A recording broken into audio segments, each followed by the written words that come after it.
widzowie, wydarzyła się rzecz niesamowita. Moje prace zostały wydrukowane w magazynie, podpisane z imienia i nazwiska. Trzymam w ręku 11 wydanie magazynu Powidoki. Jest to magazyn wydawany przez łódzkie ASP i moje prace znalazły się tam w sekcji poświęconej studium podyplomowym. Ja rok temu skończyłam właśnie studia podyplomowe na kierunku ilustracja i komiks na łódzkim ASP. Pełna nazwa tego kierunku, jeśli się nie mylę, brzmi ilustracja i komiks z elementami preprodukcji gier i wideo, co bardzo pasuje do tematu właśnie tego wydania magazynu Powidoki, który jest poświęcony animacji. Moje prace ukazały się w tej sekcji poświęconej tak jakby promocji studiów podyplomowych. Na stronie 226 z imienia i nazwiska jest mój kolaż. Tutaj też są prace mojej koleżanki z roku, Sylwii. Pozdrawiam Cię, Sylwia, jeśli to oglądasz. I kolejna praca jest na stronie 229. Jest to mój kolaż zatytułowany Piesek osiedlowy. Tak jak mówiłam, te dwa kolaże robiłam podczas studiów na łódzkim ASP, więc zainspirowana trochę tą sytuacją pomyślałam sobie, że mogłabym zrobić Wam taką wirtualną wystawę poprzez ten film po pracach, które zrobiłam podczas tych studiów. Nie będę w stanie pokazać wszystkich, bo ten film trwałby bardzo, bardzo długo, ale omówię te, które były dla mnie najważniejsze i te, które najwięcej mnie nauczyły.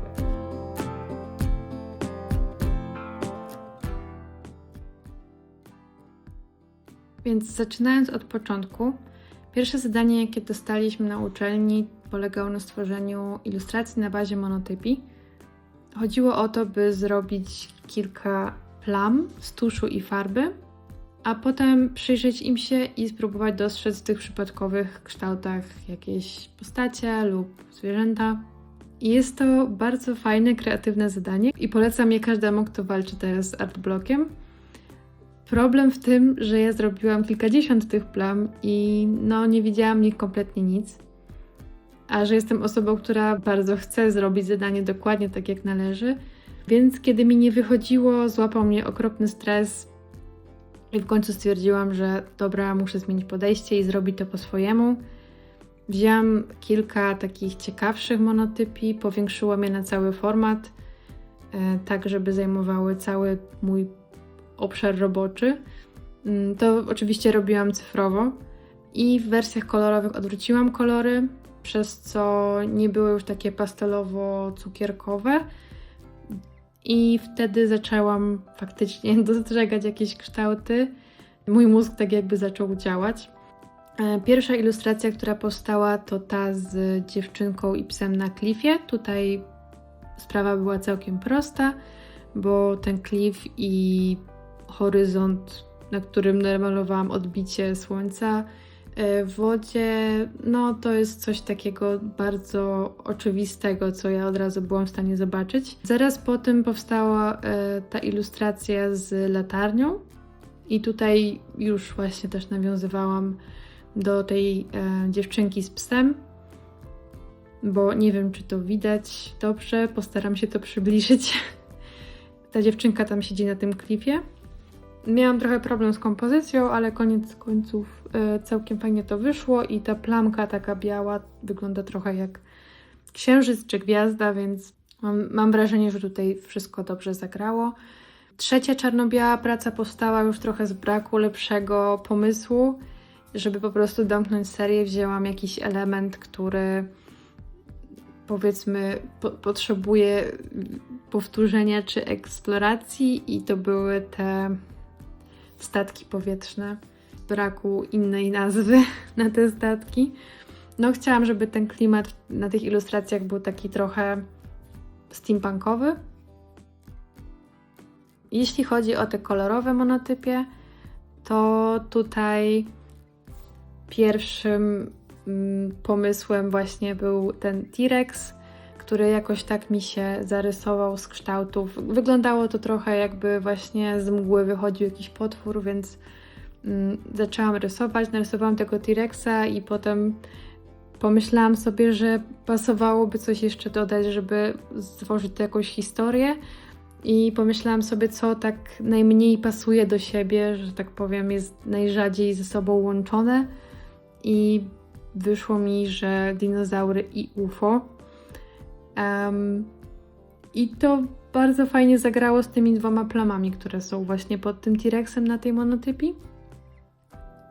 Potem musiałam tylko podobny motyw powtórzyć na kolejnych 2. Mi osobiście podoba się najbardziej ten latający stwór na kamieniu. Podoba mi się tak bardzo, że mam go obecnie stojącego na mojej szafce i może w innych filmach widać go gdzieś tam w tle, jeśli widać też moją twarz. Ten trzeci też powstał trochę, żeby dopełnić serię, ale no miałam też problem z kompozycją.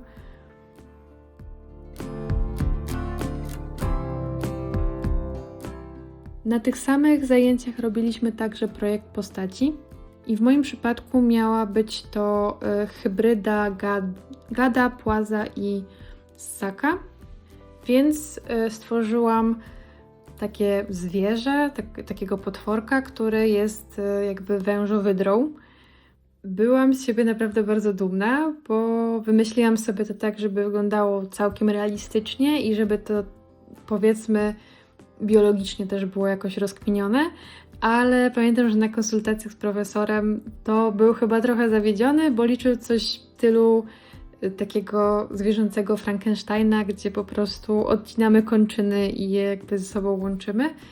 No, mi się na przykład ten typ projektowania postaci, czy to do gier, czy to do jakiejś, nie wiem, serii fantasy, wydaje dość leniwy, więc nadal stoję przy swoim designie.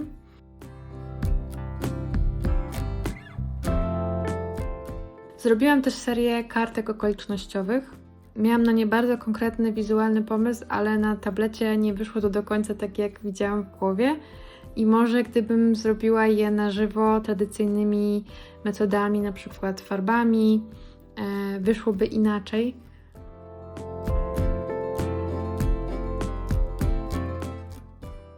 Składanie książki to był jeden z pierwszych większych projektów i pracowaliśmy nad nim prawie cały semestr. Wszystko tutaj zrobiłam sama od zera. No, może przy przecinaniu ktoś mi tam pomagał, ale sama drukowałam ilustracje. Tutaj akurat pomysł na tą książkę był taki, że każdy z nas drukował jakąś swoją ilustrację i potem w grupach dzieliliśmy się nimi, więc mam kilka ilustracji osób z mojej grupy. Robiliśmy też plakat skupiony na typografii i nie miałam na niego jakiegoś lepszego pomysłu. Mój chłopak podsunął mi pomysł z piosenką. Projekt leży teraz u mnie w szufladzie. Chyba nie wisiał na wystawie końcowej. Jeśli się komuś podoba, to możecie dać mi znać i chętnie go oddam w dobre ręce. Ja prawdopodobnie nie będę go nigdy nigdzie wieszać, więc szkoda, żeby się zmarnował.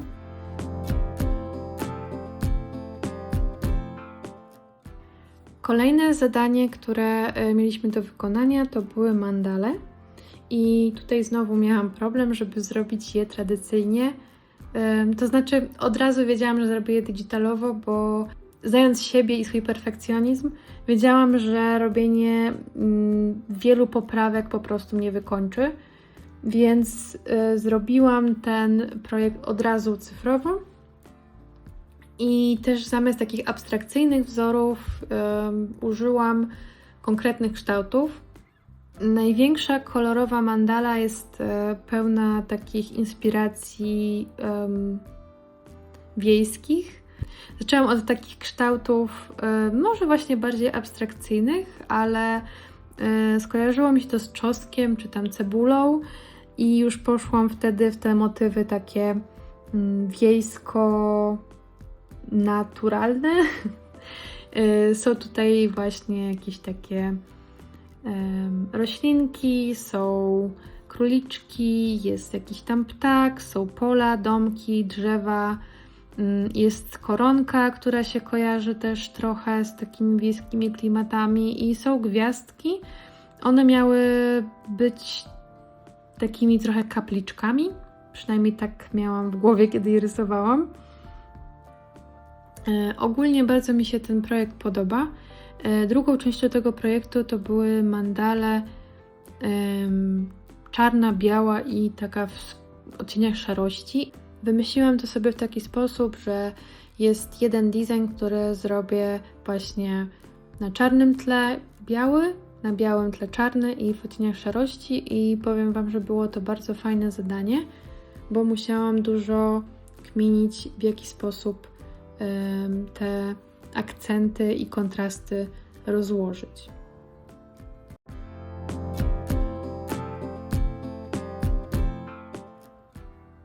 Do zrobienia miałam również 2 ilustracje na temat piramida życia i piramida śmierci. Te ilustracje miały być w jakimś takim, miały do siebie nawzajem jakoś nawiązywać. I gdy usłyszałam ten temat, od razu pomyślałam o pewnej osobie, która w tamtym momencie chorowała na nowotwór i brała bardzo dużo leków przeciwbólowych. I z drugiej strony ja sama też biorę leki codziennie, chociażby na niedoczynność tarczycy, bo bez nich nie byłabym w stanie normalnie funkcjonować.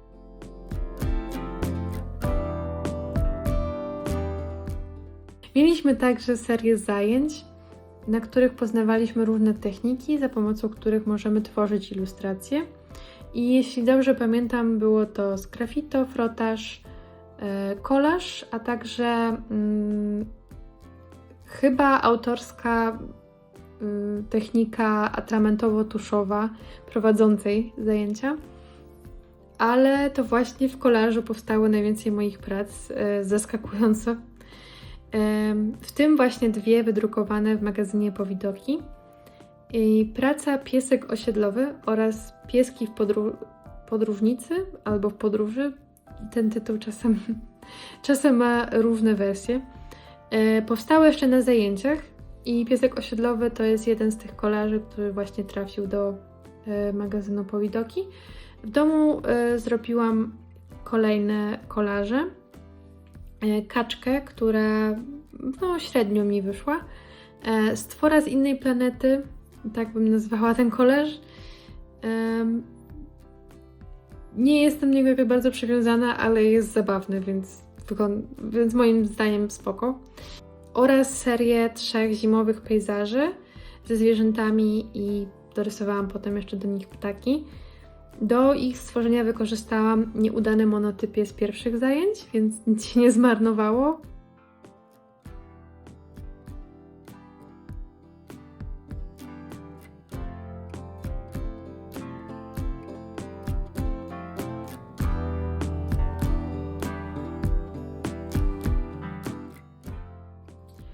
Kolejny projekt to postać inspirowana gatunkami drewna. To jest chyba pomysł kogoś naszej grupy, niekoniecznie prowadzącego zajęcia. Miałam wrażenie, że większość ludzi wybierze jakieś egzotyczne albo bardzo charakterystyczne drzewa, więc ja wybrałam sobie najzwyklejszą sosnę i stworzyłam postać robotnika, który pracuje na budowie. Wydaje mi się, że nie do końca o to chodziło prowadzącemu, bo większość też ludzi stworzyła projekty takich postaci z fantasy. Ja się uparłam trochę na taką bardzo zwykłą osobę, którą można spotkać sobie w sklepie. Wydawało mi się to wtedy bardzo kreatywne, takim innym podejściem i tego się trzymałam. Miałam jeszcze stworzyć ilustrację do tego projektu postaci, ale też właśnie nie miałam już czasu i sił taką ilustrację stworzyć.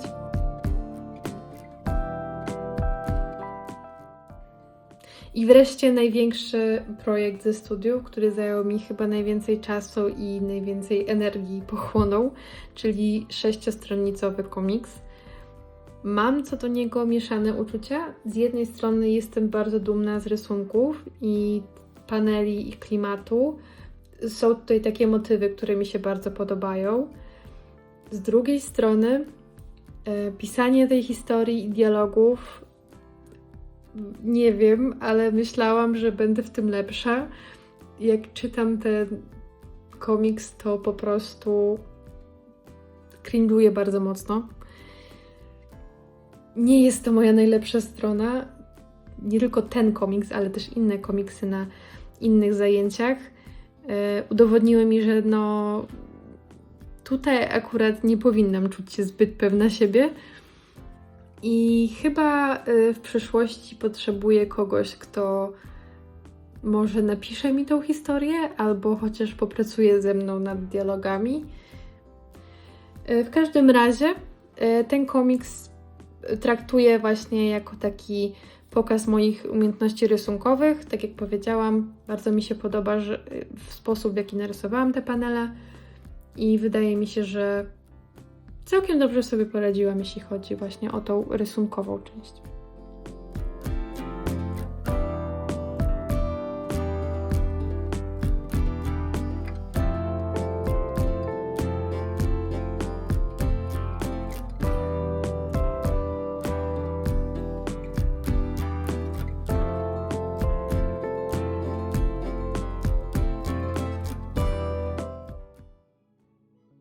I to by było na tyle. Bardzo fajnie było wrócić do tych wszystkich prac i przypomnieć sobie, jak się czułam, siedząc nad nimi.